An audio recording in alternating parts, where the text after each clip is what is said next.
Hi everybody, again. I thought I would give a little hint, a little tip for people who maybe they have a hard time making a round bead. Beginners have a hard time getting a good pucker or actually just making a round bead. So I'm going to make a black bead, just a little spacer. And if you're having a hard time with puckers around the hole, one thing you can try when you're laying your glass down, if you hold your glass perpendicular to your mandrel, when you're laying the glass down, that will help. Once you get the hang of it, you can hold your you can hold your glass at an angle when you're laying your glass down, but if you're having a hard time with good puckers, be perpendicular to your mandrel. Some people like to put a little bit of glass down and then build on that. When I'm making spacers, I really like to make the gather about the size that I want the bead, but it doesn't matter. It's whatever works for you best. So I'm just going to lay this glass down perpendicular. My glass rod is perpendicular to my mandrel, and I try to go all the way around. And I keep my mandrel moving while the glass is hot, so it doesn't have one nanosecond to get out of whack. So this is pretty round. It's not exactly round. The hole's not exactly in the middle, but there's an easy way to tell. If you can, my eye is looking at the top of this bead, the horizon of it.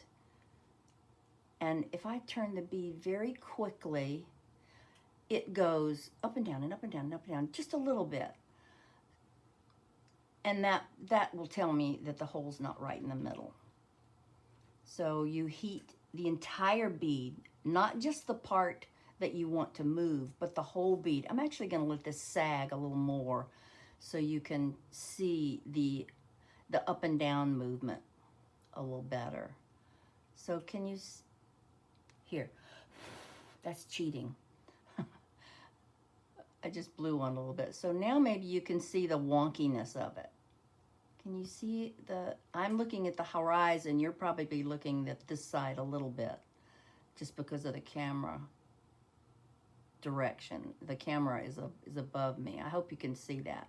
But you can make that round by getting the entire thing hot and glowing. Not so it's going to fall off, but you want that glass to move. And you want not only the heavy side to move, but you want the colder side to be able to accommodate the glass that's coming to it. So I've got the whole thing round. I'm coming out of the flame and I'm keeping the bead moving. If it's really heavier on one side, watch my fingers. I call this a little rocking chair motion. The bead is going back and forth and back and forth instead of going a full 360 degree turn. So I'm heating it again. It's not quite right. I'm getting it good and hot. And I'm just watching that up and down movement coming out of the flame and slowly turning and using the gravity and how the heat lets the bead move back and forth because it's a little heavier on one side. And then it's round. The bead is the hole is in the middle.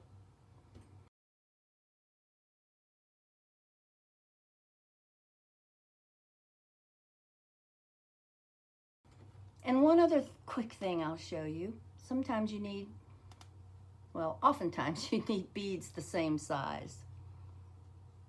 And I don't know about you, but it's difficult, the older I get, to tell if one bead is the same size as the other.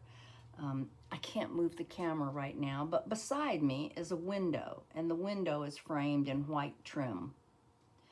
And when I want to see if two beads are the same size, I'm making them on the same mandrel, I'll take the two beads and hold them in front of the white window trim and they'll be in a reversed position like that. So I just flip the mandrel over and hold them. You can call it like a mirror image. So it's the reverse, you're seeing them in the reverse order. The left one is now on the right, and the right one is now on the left. And that helps you to get a better eye to see if they're the same size. And I am not going to make these the same size on purpose. I just want you to see the difference.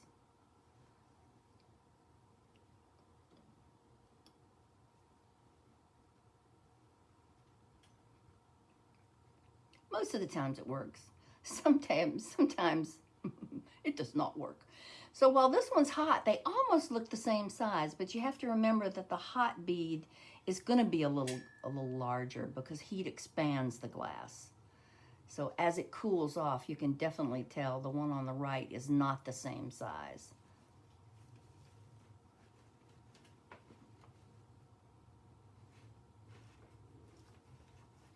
But you can add a little bit. Always add a little less than you think you should, because it's harder to take away than it is to add.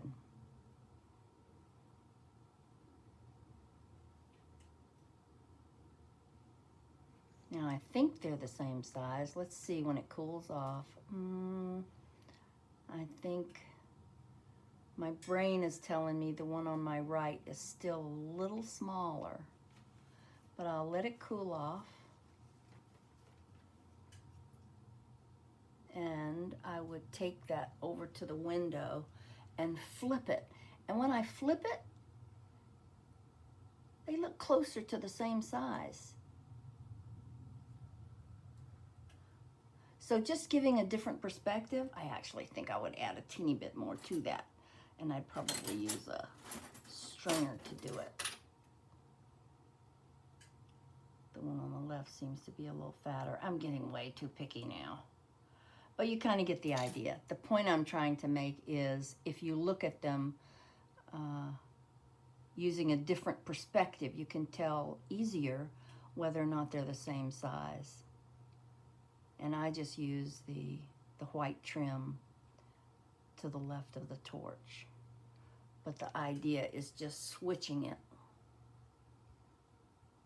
And you can tell better if they're the same size. Also, when I switch them, if one of them is glowing, I don't hold the mandrel vertically. I always pull it towards me, away from the torch. And while holding the mandrel level, I turn it this way, just to keep any hot glass from sagging a little bit on me. In bead camp, Marley used to say, if it's glowing, it's flowing. So maybe that'll help you. I hope so. Thanks for looking. Bye.